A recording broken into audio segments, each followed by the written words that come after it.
பிடி earring aid இருக்கிறதுலே பவர்ஃபுல்லான இயரிங் எய்டு இது. Severe and profound hearing loss இருக்கிறவங்களுக்கு இது நல்லாவே வந்து சூட் ஆகும். இது 2 வேரியன்ட்ல வந்து இருக்கு.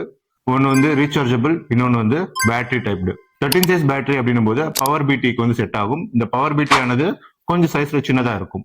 675 சைஸ் பேட்டரி ஆனது சூப்பர் பவர் இல்லைன்னா அல்ட்ரா பவர் இயரிங் எய்டுக்கு வந்து சூட் ஆகும். ரீசார்ஜபிள் அப்படின்னு போகும்போது இதுக்குன்னு தனியா வந்து ஒரு சாக்கெட் வந்து இருக்கும். அதுல வந்து வச்சு நம்ம சார்ஜ் பண்ணிக்கிற மாதிரி இருக்கும்.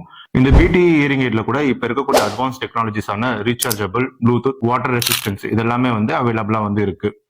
பிறவில இருந்தே காது கேட்கல அப்படின்ற கண்டிஷன் இருக்கிறவங்களுக்கும், குழந்தைங்களுக்கும், வயசானவங்களுக்கும் இது வந்து சூட் ஆகும். சைஸ்ல பெருசா இருக்கிறதால ஸோ காதுக்கு பின்னாடி வைக்கும்போது நல்லாவே வந்து விசிபிள் ஆகும். ஸோ நீங்க இயரிங் எய்டு போட்டிருக்கிறது நல்லாவே வந்து தெரியும். Don't worry. Any problem? One call. செவித்திறன் குறைவா, காதில் எரிச்சலா? இனி கவலைய விடுங்க, கேட்டு மகிழுங்கள் உலகத்தின் உன்னத ஒளியை எங்களுடன். வெறும் 23 ரூபாய் முதல்.